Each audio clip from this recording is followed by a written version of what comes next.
All right, good evening, Sunapee residents watching at home. So I want to call to order the Sunapee School District Board meeting Wednesday, March 6, 2019 at exactly 6 p.m. in the SMHS Music Room. So if we could do a roll call before Pledge of Allegiance, starting with out there. Megan, start there, because I start in the middle and I don't find my way back. Better habits. I'm Megan Reed, Assistant Principal, Sunapee Middle High School. Jody Bergen, Principal, Sunapee Central Elementary School. Terry Baker, Director of Student Services. Scott Ritz from School Board. Jim Borelli, School Board. Jesse Tyler, School Board. Wes Holton, Superintendent. All right, thank you. If we could rise for the Pledge of Allegiance. Pledge allegiance To the flag of the United States of America, to the republic which stands one nation, under God, indivisible, with liberty and justice for all. Thank you. All right. We have school board minutes from February 6th, 2019. I'm looking for a motion for approval, please. I make a motion to approve the minutes from February 6, 2019. Do I have a second for discussion? I will second Jim's motion to approve the minutes of February. Unless Ed is able to make it, you boys are going to have a busy evening. All right. We're ready. Thank you. So all in favor of approving the school board minutes from February 6th meeting, say aye. Aye. Aye. Thank you. Agenda review. So pretty straightforward agenda, the reps, updates, strategic plan update. So nothing new from my end. Anything from administration? Yeah. Oh, Hey there. it is? Now we're rocking. That's okay. We are on public forum. You're welcome to look along if you don't have your picture. So, Jan, you are our entire public this evening. You have the floor. You all set? I'm set. Okay, just want to make Thanks for sure. asking. Thank you for attending. Thank you. We have a presentation from Rachel about the autism program. So we're going to hop down so she can use the projector.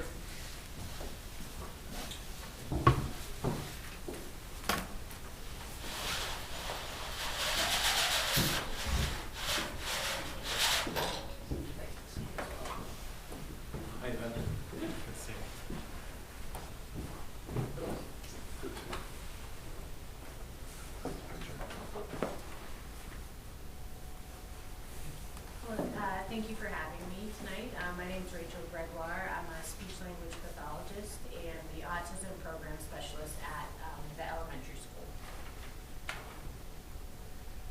So I just wanted to start off explaining kind of what is autism for people that might not have any idea. It's a neurologically based developmental disorder. Often these students have difficulty with communication, so expressing themselves, understanding what other people are saying to them, and that social communication piece, so making relationships with other people, reading body language, so that's a big part of that diagnosis of autism. You'll often see repetitive behaviors with these students, so they might bounce up and down a lot or flap their hands, need for routine, have difficulty with that flexibility. If something's off in their routine, they will have difficulty processing that.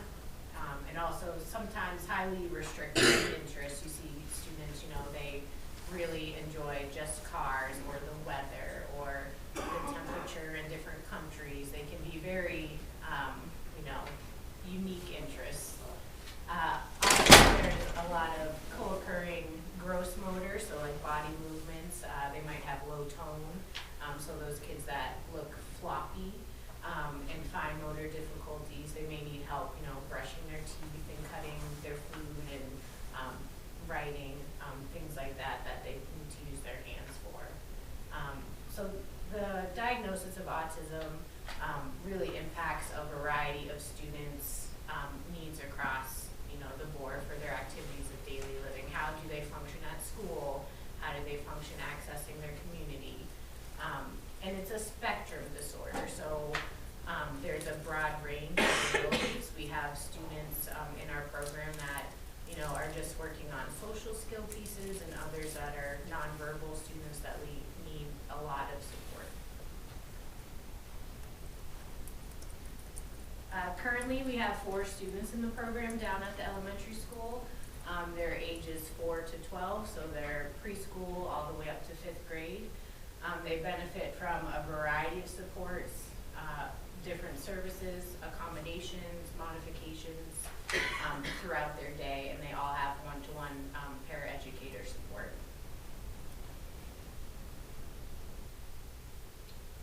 So our goal for the autism program is to provide individualized programming to meet their needs, and then also at their level.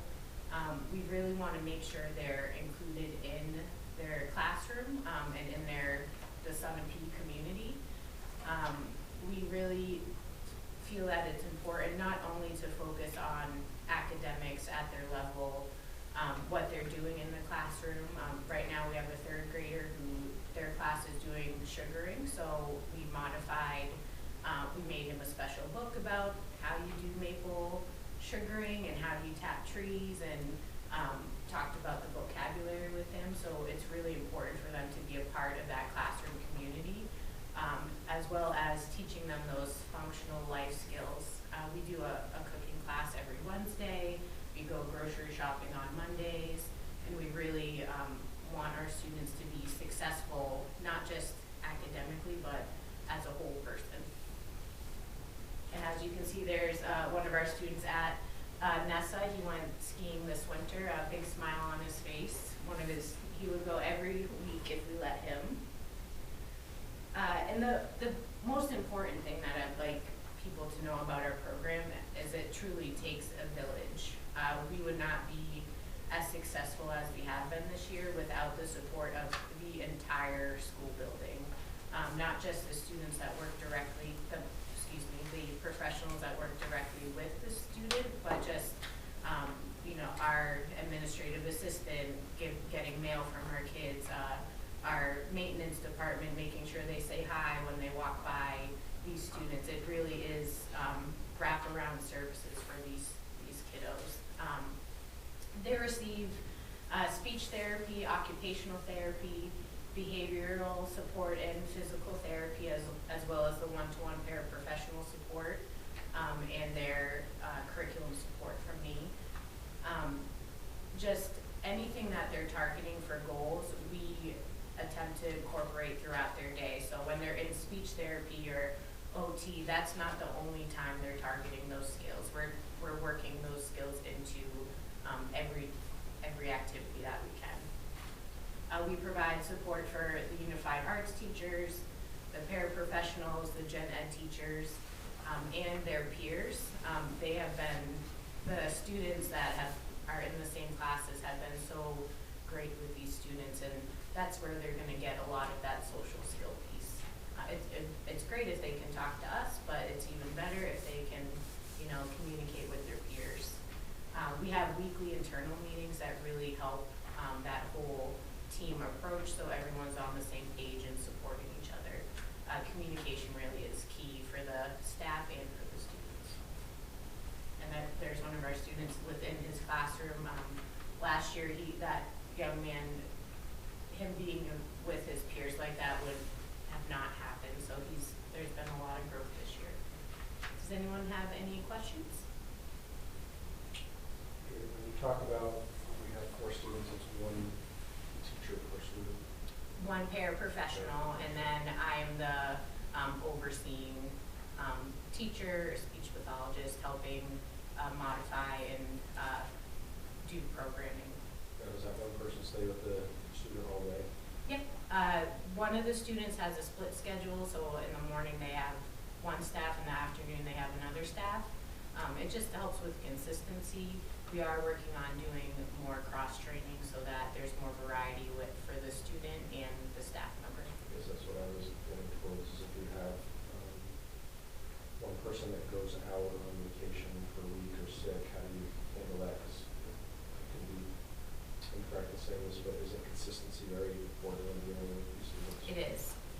consistency is very important, and we have had staff go out on vacations, and we're in such close quarters that the other paraprofessionals are able to take over that role if they need to.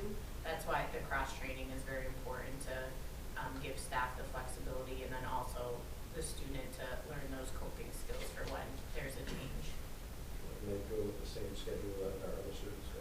Yeah, we have two students who are in the class following their classroom schedule as much as possible, and then, or three actually, are preschool students with the class the whole time. We have one student whose schedule is a little more flexible, where we're working in more of those vocational tasks and community trips. And just last question. And then obviously this is guided towards getting the student from grades 1 through 12. And does Sunapee have anything where we bring the students out into like workforces or businesses? Like I know Hannaford sometimes locates jobs. Do we offer anything like that? We do at the high school level in the SCORE program. There is more of that vocational outreach. So at the elementary school, we're starting those pre-vocational skills, so then when they come into the high school, they're ready to jump into what the life skills program is doing. And I talked with Robin Prue, who runs that program, so that way there's an umbrella approach. So we're moving in the right direction for them when they get to high school. You're welcome. What are you finding is, what are some of the bigger challenges for either the students or your program collectively? The behavior is obviously an issue with some of these students, and that's, for me, behavior is communication. So when we see that there's a difficulty in certain situations, trying to figure out, being detectives, okay, what caused that behavior, what can we do better next time in terms of supports. But it can be difficult, and staff realizing, there are going to be days that are tougher than other days, and being able to move through that is a challenge. Sure. And to balance that, in fairness, what are some of the particular stories or highlights you want to make sure that we hear? So I don't think I have enough time for all of them, but this year we've seen quite a growth in a number of our students. That picture from skiing, there's a few students that do go to NESA, and one student in particular, the first time he went skiing was the first time he had ever been on skis, and he had a really tough time through the entire thing. And then he ended the last session with them telling him he was ready to go on the chairlift. So going from being very upset the whole time to now he's reached the level where they could take him on the chairlift is just incredible. That's great. Thanks for sharing that. I was just curious, now that you've gotten your feet wet and have been in the role, since August, what potential do you see for this program to both help retain these students and keep them in the district, as well as maybe pull in some students, that are out, bring them back in, which is certainly a monetary concern for the district, but also I think it's a win-win if a student can be in their own community rather than being, sent out, somewhere else. So can you speak to that at this point? I think the program's still young, but it has a lot of support from, like I said, the entire building. And what I really am enjoying about this district is that it's what's best for the student. So if we decide, the student would really benefit from some vocational work outside of the school, it's not, oh, well, that can't happen. It's okay, what would it take to make that happen? So I can see this as being, a very beneficial program for those kids that are outside and coming back in. We do have a student that was already outside the district and has come back in, and he's really benefited from that, being in his home community. He has peers that recognize him in the home community now. We're going out to stores that he would go out with his family, and he's able to be successful. So it's not only impacting how he's doing with those academic skills, but also those life skills.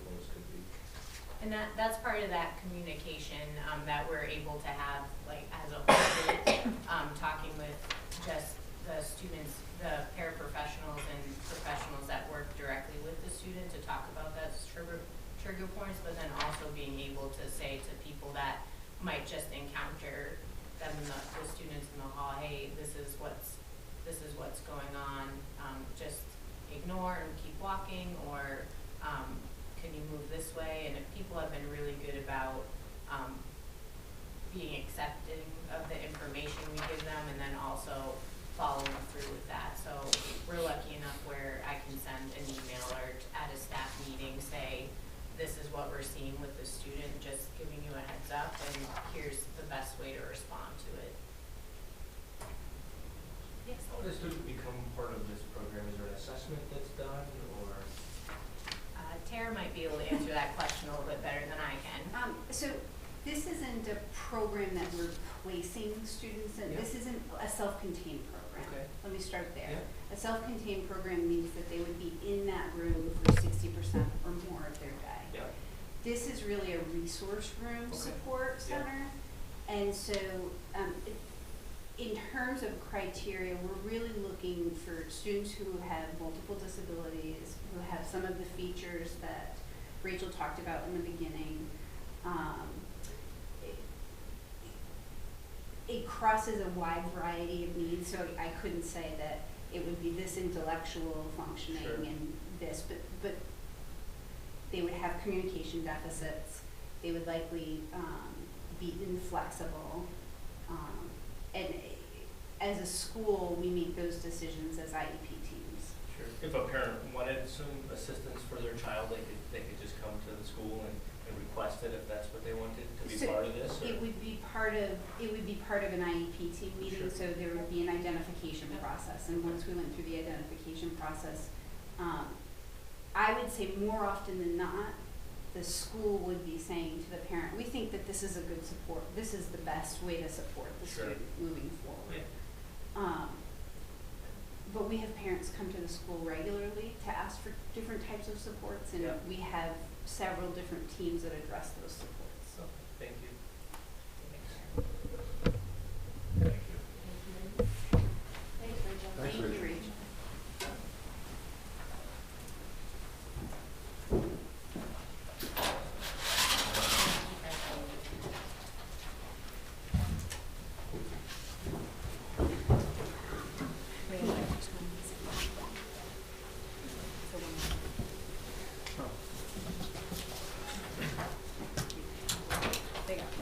Thanks again, Rachel. Thank Appreciate you so it. much for having me.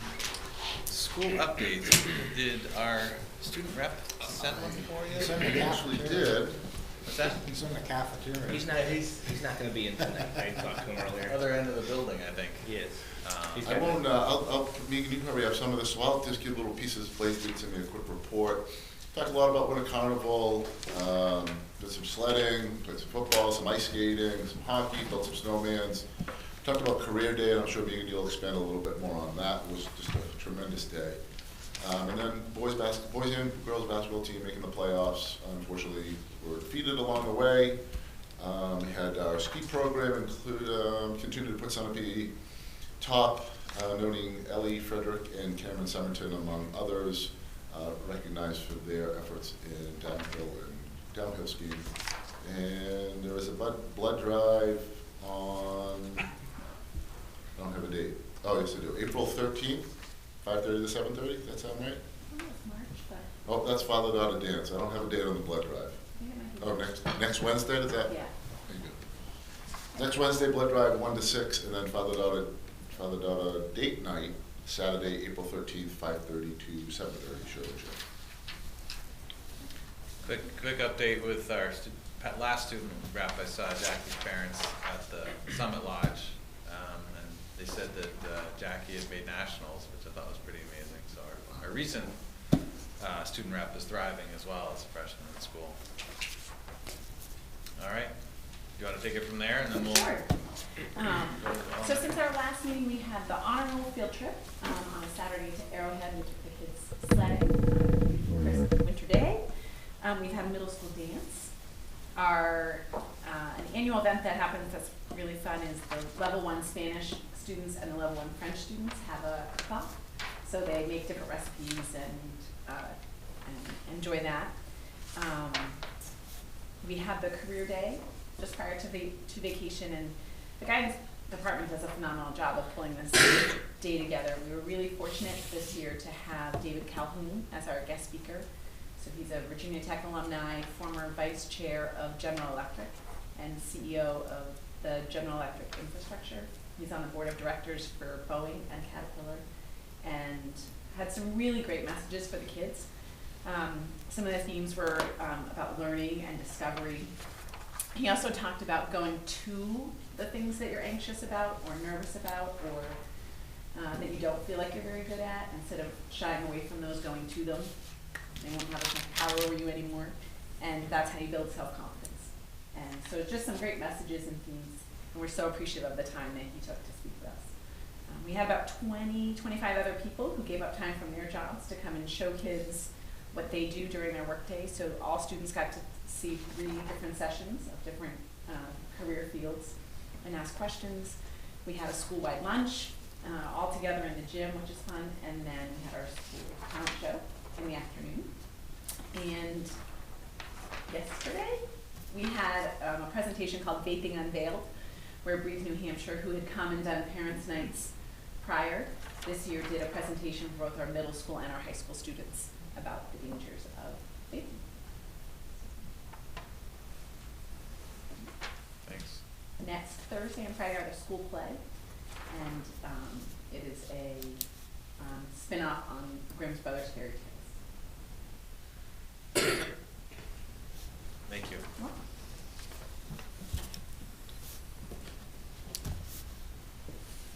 Update from the elementary school, please. Our after-school clubs start next Tuesday and run for 5 weeks. We have 10 different clubs and spring drama with 82 students participating. So, students? And 3 of the clubs are being run by high school students. So we're always really excited that they like to come and work with our students. Family Math Night is next Thursday, March 14th from 6 to 7 p.m. There'll be age-appropriate math games in each classroom, as well as some common activities, like 10 grams in estimation, and the SPTO is providing pizza and a drink for everyone who attends. So we're looking forward to getting a lot of families coming to that after the kids participate in the floor hockey. And then our preschool outreach committee is presenting a program this Saturday to introduce current and prospective preschool parents to some community resources that are available. There's also going to be a presentation from a representative from the DOE about lead poisoning, which continues to be a problem in New Hampshire. The program is from 9 to 10:30 this Saturday, and all parents of children ages 0 to 5 are invited to attend the child care center. Great, thank you. Can I do one more? Sure.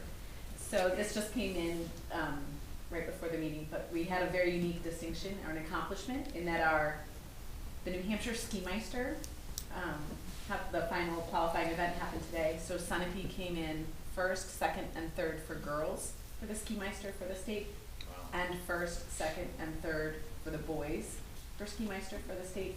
Wow. So that's quite an anomaly and Yeah. accomplishment, and speaks to a lot of effort of a lot of coaches and parents and transportation and grit on the part of kids to do 3 ski events and make it all happen. And that's competing in 3 different, right, placing within 3 different downhill, slalom, cross-country and or jumping, I believe, right? And so you're placing in the top of those to be placed as Ski Meister. And we took all 6. That's awesome. That's amazing. That's amazing. I know in the career day, I think it was Rob Zenner came from Kepler, who I understand I haven't got to catch up to him yet. I know him just at work, but I understand he's a Sunapee grad. He came back to talk about manufacturing careers and things like that. So it's kind of neat. Nice job. John Reed had passed on, he'd done a good job. So it's kind of neat to see a grad come back and talk about industry and things. So it sounds like the whole event was, I was in California, so sorry I missed it. The one I was at last year was really well done. So I'm glad it went well this year. Thanks for the updates, appreciate it. Mr. Holden? District-wise, it was actually great to have a week off last week to get our buildings aired out and a little more healthy. It was like petri dishes of lots of stuff floating around in them. So we got our attendance sort of back around, and more importantly, we got our staff back healthy. I think that's been the more important thing. Kelly and I had an opportunity to speak to the senior citizens at their senior luncheon on Monday. Folks were there at the candidates night. Oh, yes, that was last night, right? Last night.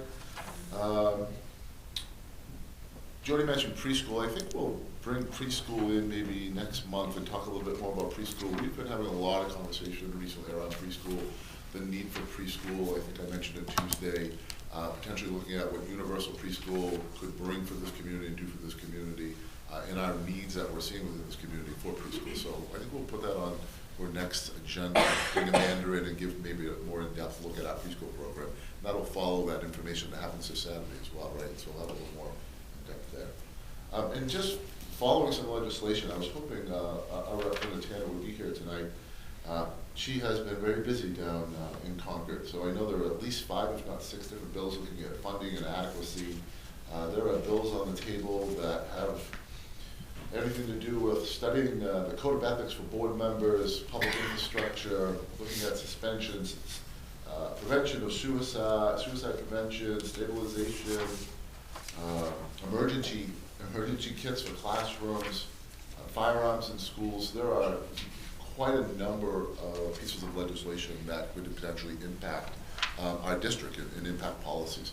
So we are in that period now where things are getting out of commission, getting out of committee, and are being brought forward. So we'll see how legislation starts to move things and where they put them, whether they bring them to committee, whether they pass them through with the law. And I'll keep you updated as those pieces go. But they're unfortunately are on the adequacy pieces. None of those formulas do a lot for us as far as getting us state money. Right. Just based upon our property value, net assessed property value here. And one of the pieces, though, that I have been watching is the kindergarten piece, which right now, because of Keno Garden, we get some money for our kindergarten kids for having full-day kindergarten. There is a bill proposed to put kindergarten back into adequacy. So if they put them back into adequacy, we then would lose that money that we're currently receiving for our kindergarten kids. It's not a lot of money, but some money. So we'll keep an eye on legislation as it continues to move forward. Yeah, I'm sure there'll be some lengthier updates and bigger topics the next couple months, so thank you for that. Get it narrowed down to a little more, what the impacts will be. Right, all right. Thank you. Strategic plan update, starting with the SCES. So I think I'll give just an overview and then let folks jump in, because I think that there are nice reports that were done. The great part that I picked from going through the reports after reading them over the last week, are just the threads that go between them. So from a district level, and then you see that sort of broken down a little more granularly into the school levels, and then you see that a little more granularly broken down into the special ed realm. And there's just a lot of great work. So those themes keep reoccurring, whether it's preschool, whether it's integration of STEM program, whether it's looking at scheduling and options. There are just some nice themes that continue to take place within our schools, and it's good work. Sometimes there's not a lot of flash behind the work, but there are a lot of good conversations that go with that work. You may see, as we just talked about preschool, there could be a real specific outcome with that. You're not necessarily going to see a lot of the integration things that happen in a STEM class, or the conversations around scheduling and adding maybe an X block into a schedule. Right. They'll have a bigger impact from an educational standpoint, but they're not big hot topics that are going to, front page of the paper, look at we have an X block, type of thing. So I just wanted to give that as a sort of an overview, and if they want to add some more specifics or highlights that they would like to recognize. I think one of the biggest things that we're doing at the elementary school is we have some really focused work this year on professional learning communities as we work toward competency-based education. We're focusing this year on work study habits because those are competencies that go across all areas of the curriculum, from the classroom to the unified arts to unstructured times. They're basically the expectations, the behavioral expectations of our students to be responsible and ready to work. So we've been doing a lot of work on that. We have created rubrics for what those expectations look like at grade spans pre-K to 1, 2 and 3, and 4 and 5. For being prepared, our rubrics follow an iCare formats, which focuses on innovation, creativity, assertion, so advocating for yourself, responsibility, and empathy. And there are components of all of those things. We specifically instruct with our students. We have them self-assess, we assess them, and then we determine, okay, what do they have it? Do we need to remove it? And that's the whole professional learning community process. So learning that process is really getting us prepared to have those competencies in the academic areas, so we can go through those cycles in the academic areas when we get to those competencies. So that's really been the majority of our work this year, though we have touched on all of the other areas of the strategic plan. Great. Any questions for Jody? Thanks for the update. Middle high school. Yeah, so when Russ is talking about things sort of weaving together, for us this year, we were in the self-study process for our NEAS career accreditation, and the visiting team will come in April, and in working on our strategic plan. And so you see a lot of dovetailing. So in the self-study, you identify through getting feedback from all constituents, strengths and weaknesses of your school, and then develop goals coming out of that, what things you'd like to work on. And we looked, it's a deep dive in 5 different areas, 8 to 10 page reports on these 5 different areas, and looking at, student learning, student supports, culture, building, everything. So for us, it was a great opportunity to see that we're in really great shape because we have a strategic plan, right? A really key to a successful school is knowing that you are looking at what you need to work on and you have a plan moving forward. And so for us, just the fact that we had a strategic plan was really a highlight in our NEAS process for our school. What that process also bore out was our strength in curriculum planning and our cohesion with our K-12 curriculum committees, that we have cycles, that we've been through many cycles with our curriculum, and it's actually a real area of highlight. So when we looked at one of the goals in terms of developing competencies and knowing what students should know and be able to do coming through, that's really clearly articulated, has been revisited many times, has been discussed K through 12, looked at for gaps and overlaps. And so a lot of good work there in looking at our vision of the graduate and what students should know and be able to do by the time they graduate. Making some great progress with the STEAM in terms of the course we offered this year, you heard about earlier with the community STEAM class, and we've scheduled that again for next year. Perhaps some changing in staff just to sort of rotate and give other combinations of people the chance to co-teach together. But some great progress with that. In terms of looking at models that recognize student success, that was part of the strategic plan. We've implemented the New Hampshire Scholars Program and had a number of seniors last year recognized for that. Social emotional curriculum, we offer a mindfulness class. We've had great support with our adjustment counselor across the district. And we have a committee that's looking at ways to make advisory more meaningful, that 10-minute time every day that students have with a consistent adult throughout their career, looking at how we can use that time really well in terms of social emotional learning. So those are some of the highlights. We have a lot we've been working on, but it was really great in our NEAS self-study to have already identified and have a strategic plan. So it makes it so it's just that much more authentic, everything that we're working on, because it's moving in a direction we'd already determined from lots of folks about where we want to see this go. So that was really great. Great, thank you. I just had a quick question. On the scheduling, researching different scheduling options, what's a flex block? I wasn't. Yeah, so the concept, I mean, it's used a lot of different ways, a lot of different versions of it in different places. I think the concept is having a time where it's not a set class that meets during that time, but it can be a time that's flexible. So it might be a time when clubs meet. It might be a time during that same time kids can see teachers for help as they need it. It can be a time for student groups to get together. You can imagine it also brings significant challenges when you have something that's really flexible. And so before that's something that we jump into, we're talking with other places that have tried various permutations of implementing something like that to see if that's a route that we want to go. So But other I think schools it's have that- tried something like that, some other schools have tried that. It's great. It's just that time is the premium, right? And so just figuring out, there's some things that we say, oh, I wish we had more time to, and so is there a way to build some flexibility within the schedule, whether it's something that happens once a week, or maybe it's a 25-minute during the day, or maybe it's, right, looking at all the different ways other people have tried it too, and see what the feedback is before we Learn from somebody else's experience. yeah. Thank you. Tara? So we've done a lot of really looking at our resources, both in terms of technology and personnel, and how to best use those resources. I think Rachel was a great example of that today, and how we've morphed some things so that we can support a greater number of students.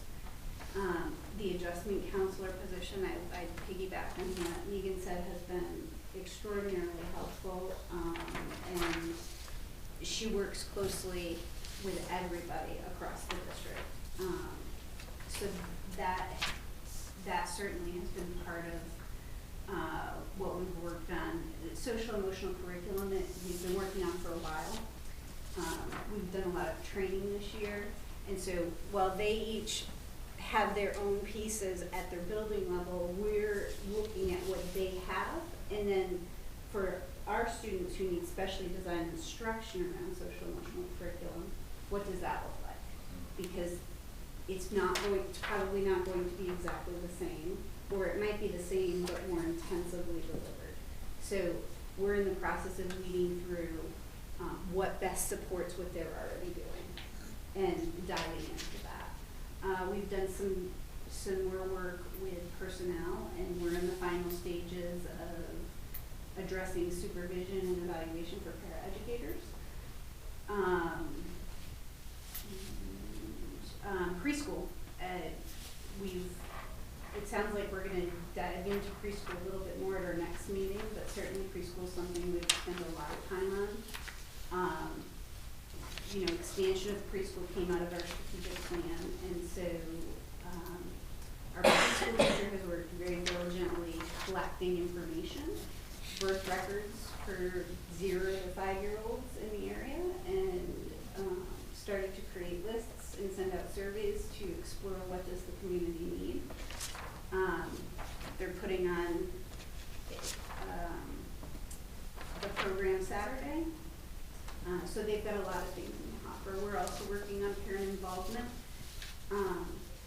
I actually thought this committee would go a different direction. I thought it would be very much around bringing parents in to do workshops.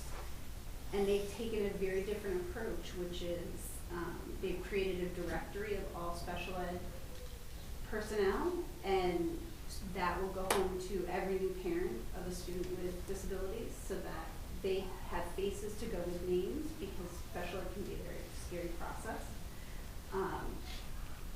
They've created informational things as well as started to explore some workshops moving forward.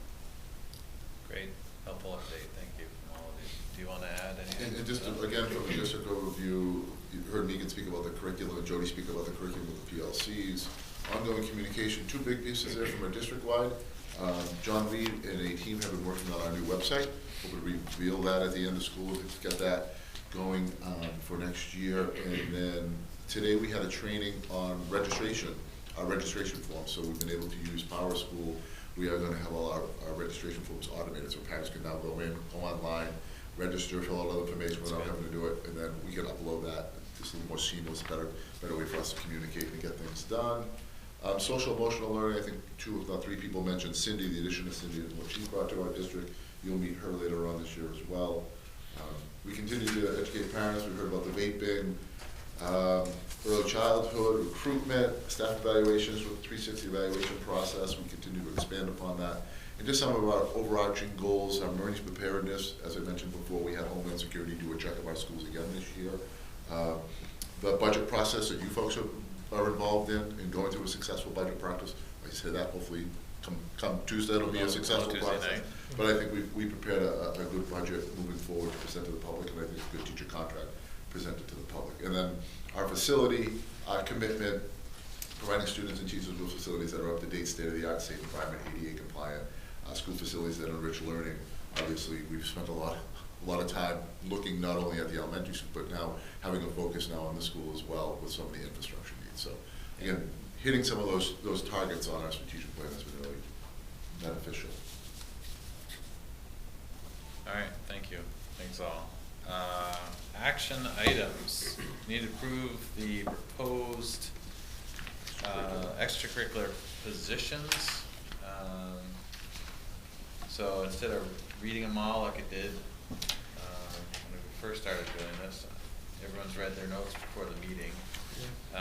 So I want to probably do them each as an action item to be clean for process. So do I have a motion to approve the proposed middle high school extracurricular positions as noted? Do I have a second? I'll make a second.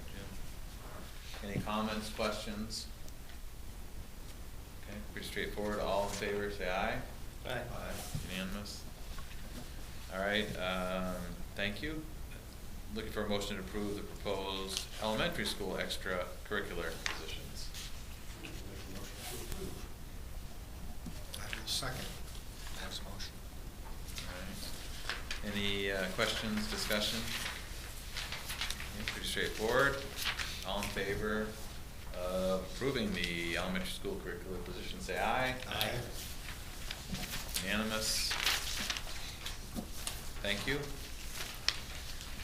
Information items. Do you have additional legislative updates? I don't, and I sort of apologize for not reading ahead of my own agenda. That's all right. It's But we'll keep you updated. I do, from time to time, dump things into the team drive for you.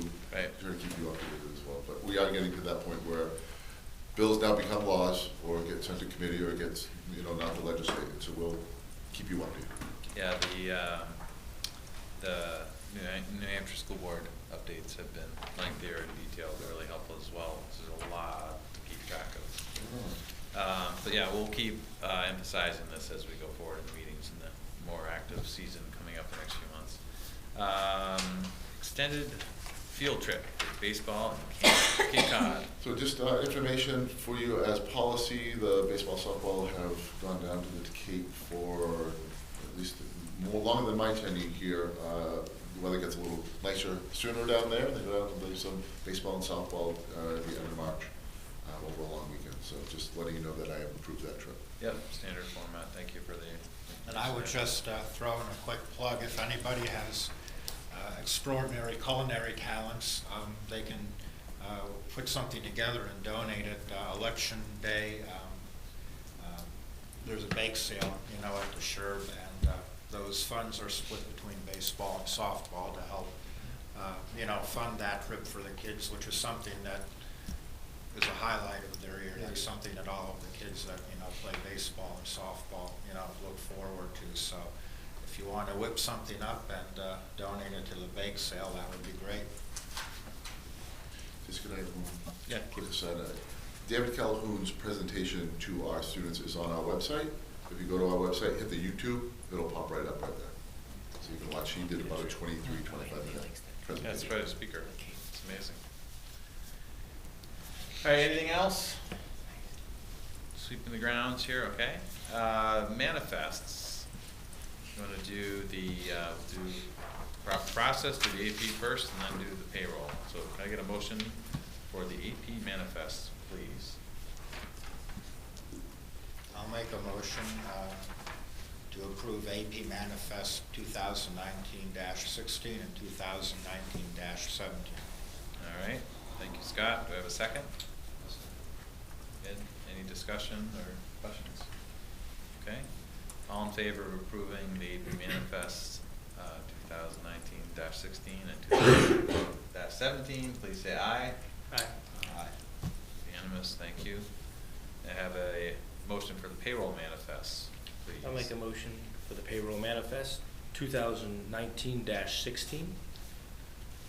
And do I have a second for Jim's motion? All right, thank you. Discussion or comment?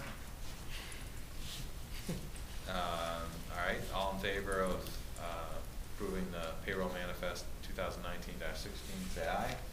Aye. Thank you, appreciate it. Public forum? John, Jan? Okay, appreciate it. We have, let's see, quick stop to thank our retiring board member for his service and for a 1-year service to the board. You were very, very, very active and very helpful with the Sunapee Elementary School project. So from all of us in administration, we thank you very much, Jim. Oh, you're welcome, thank you. Thanks, Jim. We look forward to lots of fishing and hunting photos with your boys with the time that you are now going to be having after tonight's meeting. Yeah. But thanks for your service. Oh, You did a you're great job. Agenda. The next meeting is traditionally got a lot going on. So we know we're talking about preschool. I think we'll have some restructuring. We have the restructuring, so we're going to have, if Tuesday goes well, we're going to have 2 new board members. Brian Garland, last meeting was his last one due to a trip. He sends his regards. He finishes with 9 years of service to the community. Did a lot of meaningful contributions and always was reliable to ask hard questions that needed to be asked. So in the new board, we'll need 1 or more of us to step into that role and keep that probing and questioning forward that Brian was so good at. So we're very thankful to Brian and to both Brian and Jim's families for supporting the time that this service can take at times. So we're going to have the restructuring. So we're going to ideally have 2 new board members. 2 new board members. Works for the committees. For chair, vice chair, committees, all of that. We'll do preschool. I'm sure we may have some action items. Don't think we'll have policy at that point. Well, again, we'll have to wait for legislation to sort of push its way through. So what comes from that? Summer activity, probably. Yeah. So it's it'll be pretty active with And I think what I'll do is maybe we'll wait to, I'll have a conversation with Linda Tanner, and we have his name is escaping right now. The 2 reps in town, to see if we can get them to maybe come and talk a little more as legislation starts to unfold or is unfolding, to give us a little more insight into it. Yeah, So maybe hear that's directly out from in them. May. Yeah. Yep, probably May. Thank you, kids. Thank you. Yeah, it'd be great to hear from them here as they can afford it. But I think, I remember from years prior that just that first meeting, recalibrating, getting everybody reset can be a fairly active period and new chair and everything like that. We may have tuition, just have you set the tuition rate at that time as well. Okay. Waiting for get some information from other districts, but could be possibly set. Good. Yeah, so we'll have a busy meeting. So there is no request to go into non-public.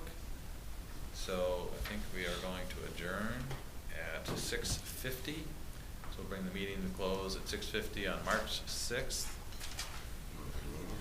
And I'm thinking we should probably have a vote on that. Thank you for the nudge on process. Motion to adjourn at 6:50 Chair, so moved. with a second from Ed. Thank you. I would have said that and Okay. moved on. Thanks everybody for the time.